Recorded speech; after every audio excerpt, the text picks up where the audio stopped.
Hola con todos. Les venimos hoy a presentar un proyecto que hemos venido pensando entre amigos y médicos. Siempre los pacientes llegan con muchas dolencias a nuestros consultorios, pero hoy les queremos presentar la salud en tu casa. Queremos tratar de temas, de dolencias y problemas de salud que estamos viendo continuamente, pero que podríamos ayudarte en tu casa. Estamos formados por un equipo en el cual les quiero presentar al doctor Rodrigo Mendoza, que es cardiólogo e es hemodinamista, la doctora Elizabeth Heras, que es ginecóloga. También tenemos la doctora Daniela Saquicela, que es pediatra y es endocrinóloga pediatra, y con mucho gusto también el doctor Agustín Vintimilla, que es cirujano general y cirujano de trasplantes, y quienes habla el doctor Paul Martínez, que soy médico internista. Nosotros vamos a estarles presentando temas día a día, y necesitamos que nos sigan en nuestras redes sociales. Vamos a estar como Tu Salud en Casa y les pedimos que nos envíen muchos mensajes con los temas que quisieran tratar. Estamos a sus órdenes y vamos a llegar a casa. ¿Qué importancia tiene la alimentación saludable? Es una de las preguntas que nos enviaron en las redes sociales. Pues es el tema que hoy día hemos decidido tratar con respecto a ello. Nosotros decimos siempre que existen múltiples píldoras o pastillas que sirven para cuidar la salud. Y esas píldoras son el ejercicio y la alimentación. La alimentación hoy es una piedra fundamental para el tratamiento de cualquier enfermedad y sobre todo para el control de salud. Nosotros hablamos del plato saludable. El plato saludable es una forma como los médicos podemos llegar hacia las personas para enseñarles a cómo distribuir los diferentes tipos de alimentos para que de esta manera mantengan su salud. Hoy les invito a unas preguntas que nos han llegado para poder responderlas y ver de qué manera podemos ayudar a todas nuestras personas que nos están siguiendo. Daniela, ¿el plato saludable se podría aplicar a los niños? Bueno, Paul, la verdad es de que es una parte súper importante para nosotros como médicos, sobre todo en la etapa pediátrica. Creo que si es que desde pequeños les enseñamos a los niños a comer de manera saludable, cuando sean más grandes va a ser un poco menos difícil que estén acostumbrados a este tipo de alimentación. Entonces sí, 100% a los niños desde pequeños, desde los 6 meses que inician la alimentación complementaria, debemos tratar de incentivar que su alimentación sea lo más natural posible. Muchas verduras, proteínas naturales, carbohidratos de buena calidad y lo menos posible de alimentos altamente procesados, para que cuando sean más grandes en realidad no les cueste y no tengan que seguir una dieta. Daniela, ¿y cómo podríamos identificar esos alimentos procesados? ¿Qué es? ¿Cómo le podemos decir a las mamás o papás en casa que es procesado? Bueno, yo siempre les digo en la consulta, llévense de esta idea. Si es que lo compran en un supermercado y viene en una botella, en una caja, en un frasco, en una bolsa o en una funda, es un alimento procesado, no importa lo que diga la etiqueta, mejor aléjense de ellos lo menos posible y mejor los alimentos que vienen de la tierra y lo que es natural. Perfecto, muchas gracias. Vamos, Rodrigo. Sabemos que es muy frecuente estas enfermedades como hipertensión, diabetes y obviamente son enfermedades que potencialmente se pueden prevenir. ¿Tú considerarías que la alimentación tiene algún tipo de papel en el hecho de manejar la hipertensión arterial o incluso de prevenirla? Sí, totalmente, Paul. Mira, si tuviésemos como tal la importancia que tiene realmente una alimentación saludable para nuestra vida adulta y nuestra vejez, realmente la tomaríamos en una consideración mucho mayor de lo que tenemos hasta el momento. De hecho, el primer tratamiento para un paciente hipertenso siempre piensa que es la medicina, las píldoras, y el primer tratamiento es la alimentación. Luego viene la actividad física constante y por último algún tipo de medicina antihipertensiva. Igual pasa con la diabetes mellitus. Entonces, hay que fomentar, como bien dijo Daniela, la alimentación saludable, la vida en movimiento desde la niñez. Así tendremos adultos saludables y una vida en vejez digna. Perfecto. Rodrigo, ¿qué opinas tú con respecto a la sal? ¿Hay alguna situación importante ahí? ¿Tendríamos que modificar la cantidad de sal? ¿Es importante con el manejo de la presión o realmente no hay una relación con la presión?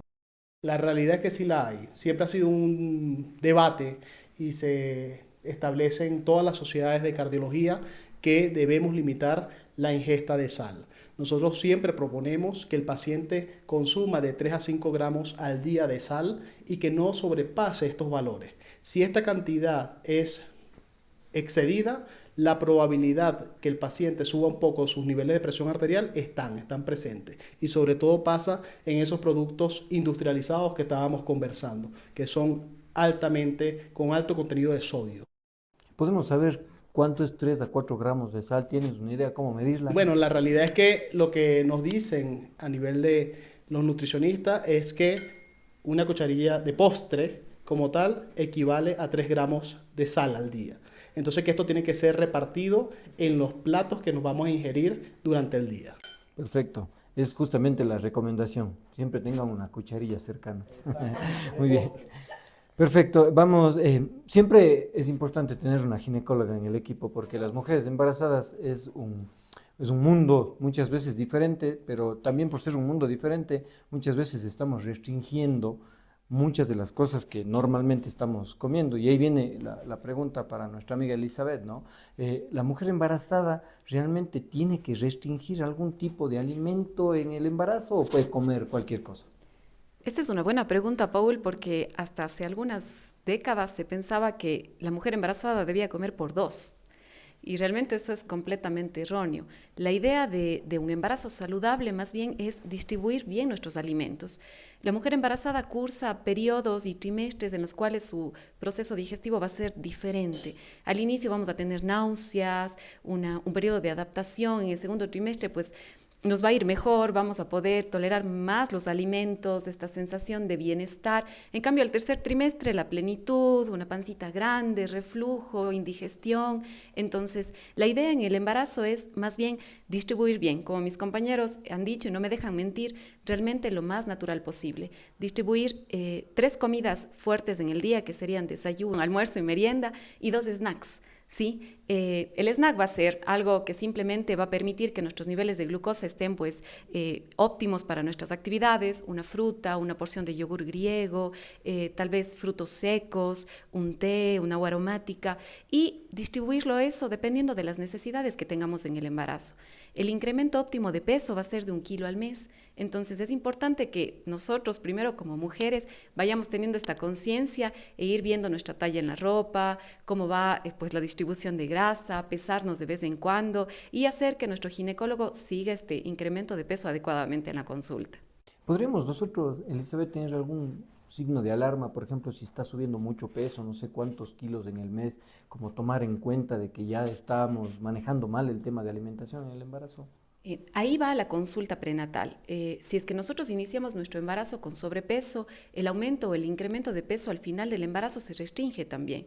Entonces tendríamos que aumentar solamente de 9 a 10 kilos. Pero si es que iniciamos nuestro embarazo con un peso óptimo, el incremento va a ser de 11 a 14. Pero más o menos para tener una idea, pues al mes tenemos que subir solamente 2 libras. Perfecto.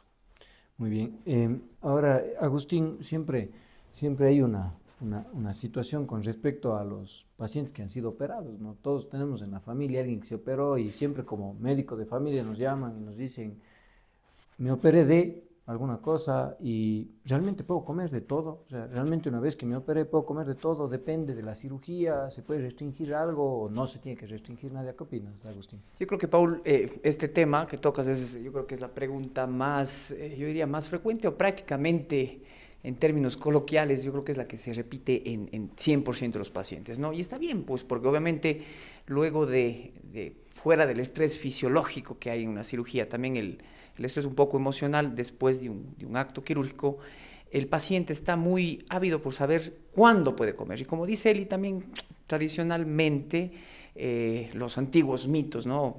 Antiguamente los pacientes, cualquiera que sea la cirugía, pues pasaban por periodos prolongados de ayuno, que ya se demostró claramente en la evidencia que más bien la alimentación precoz, así como el movimiento precoz del paciente, mejoran los resultados, ¿no?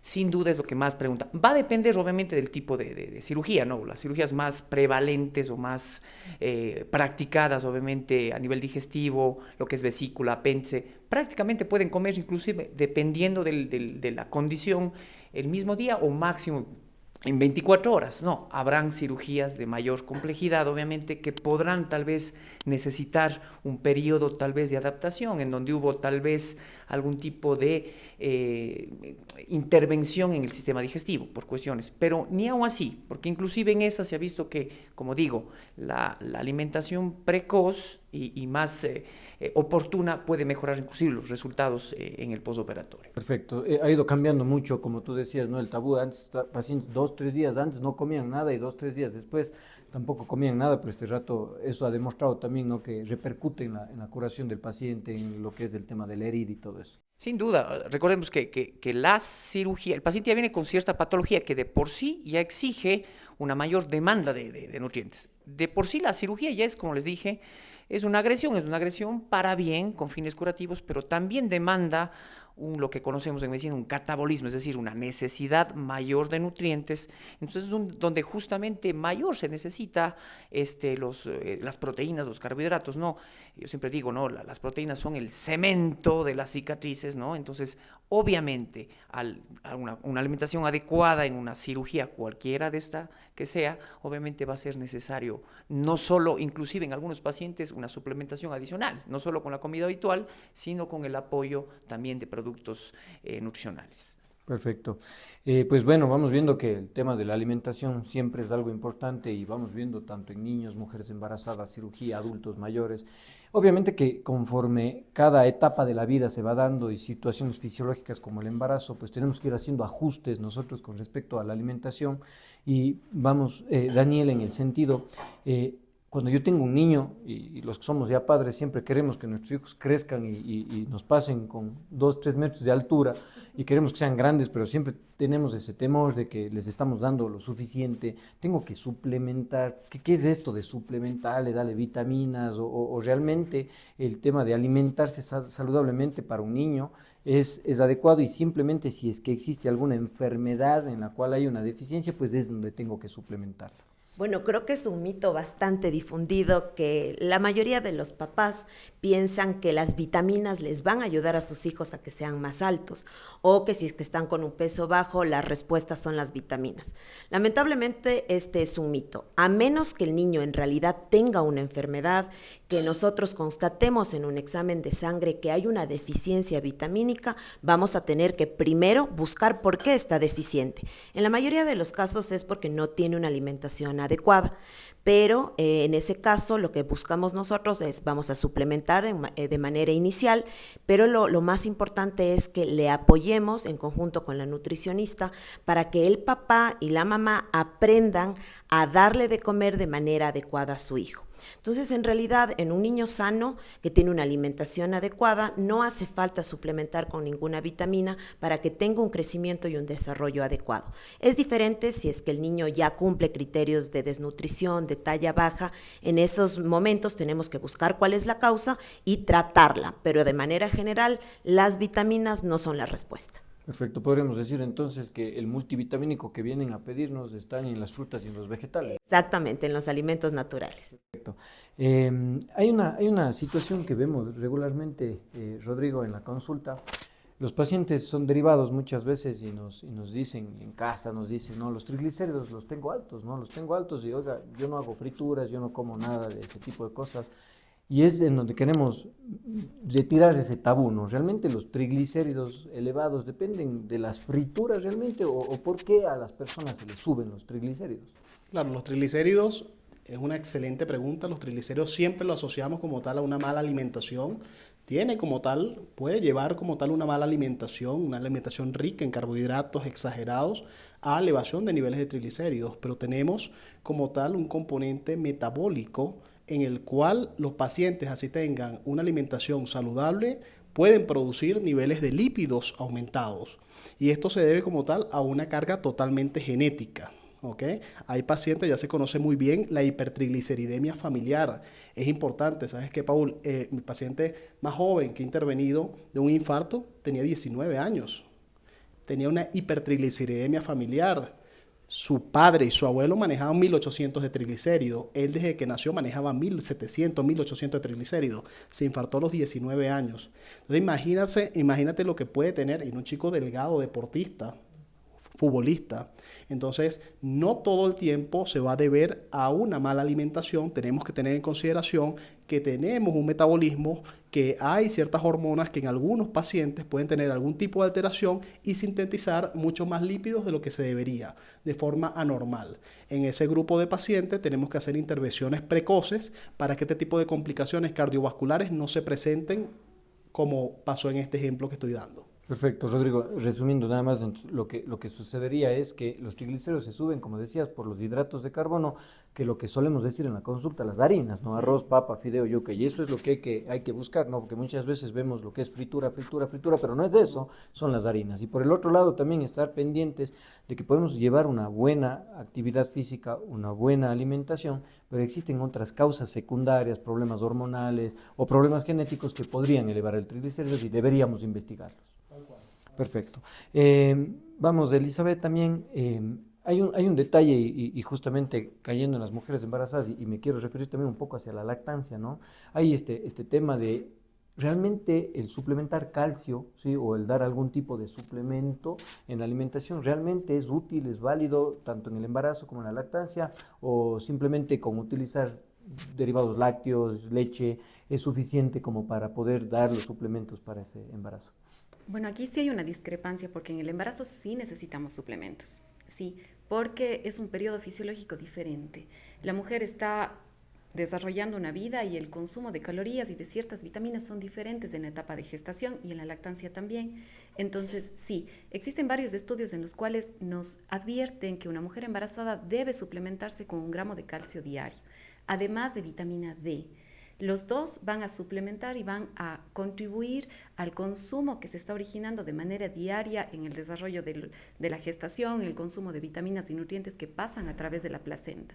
Además, tenemos que saber que, por ejemplo, en este caso muy concreto, la vitamina D ayuda pues como una prevención en el desarrollo de preeclampsia y mejora el sistema osteomuscular en el desarrollo del bebé. Entonces es una protección que nosotros hacemos como obstetras y lamentablemente a pesar de que la mujer embarazada tenga un consumo adecuado de lácteos y en una dieta balanceada, todavía requiere este consumo extra de ciertos y específicos nutrientes. Perfecto, nos queda clarísimo que tenemos que ir viendo cada paciente, cada etapa de la vida o cada estado fisiológico, en lo cual nosotros necesitamos ir viendo cuáles son los requerimientos de este tipo de pacientes. Agustín, esta pregunta estábamos guardándonos porque es una pregunta que todo el tiempo me pasan haciendo, y es que realmente si nosotros tenemos una cirugía, puedo comer mariscos, o sea, puedo comer camarón, ese tipo de cosas, luego de una cirugía o chancho, porque eso es importante, ¿no? Porque justo me operé y la otra semana tengo el padrino de algo y puedo hacerlo. Como te dije en la respuesta o la pregunta anterior, es las que más, yo creo que más, tanto ustedes como internistas y más aún como cirujanos, ¿no? ¿Puedo comer y qué puedo comer? Sí, obviamente también dependiendo de las sociedades, ¿no? Como tú dices, dependiendo de los eventos, van a tener esas dudas. Sí, continuando con la pregunta anterior, se ha visto obviamente que mientras más pronto se alimenta un paciente después de la cirugía, obviamente mejora. Pero es obvio que está pasando por un proceso inflamatorio, ¿no? De la misma cirugía, ¿no? La gran mayoría de cirugías, las más prevalentes, como dije, obviamente se sugiere una dieta un poco progresiva, ¿no? Sí. Muchas de las veces yo creo que aquí la experiencia o la costumbre supera a la evidencia, ¿no? Porque vemos que realmente no hay ningún problema en comer inclusive comidas un poco más condimentadas, como dice la gente. Sin embargo, se sugiere un poco ir de manera más progresiva para evitar justamente estos trastornos digestivos. Siempre hay un desbalance un poco a nivel digestivo sobre lo que es enzimas digestivas.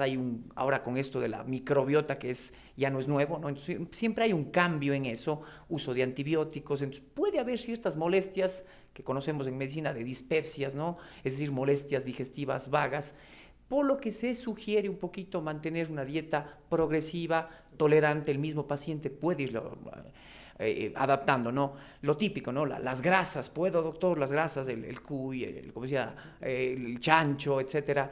Sí, bueno, se ha visto, conocemos que todas estas grasas saturadas son proinflamatorias, ¿no? Entonces, por lo general se sugiere más bien empezar con dietas un poco más tranquilas y de acuerdo, obviamente, a la tolerancia del paciente. Pero en general no hay mucha contraindicación en eso. Perfecto. Pues bueno, creo que nos ha quedado bastante claro. Yo quiero agradecerles el hecho de poder estar entre profesionales como ustedes, pues uno se siente chiquito. Y finalmente es grato poder llevar este mensaje hacia las casas de las personas que nos están viendo. Si es que les gusta el contenido de este programa que lo estamos haciendo, compartan, síganos en nuestras redes sociales como Tu Salud en Casa y queremos agradecerles por la conexión que hemos tenido. Muchas gracias. Tu Salud en Casa quiere agradecer al Hotel Zair por prestarnos sus instalaciones. Queremos agradecer por todo el servicio que nos han dado, muy hospitalarios, siempre atentos a todas nuestras necesidades y la comida deliciosa. Muchas gracias.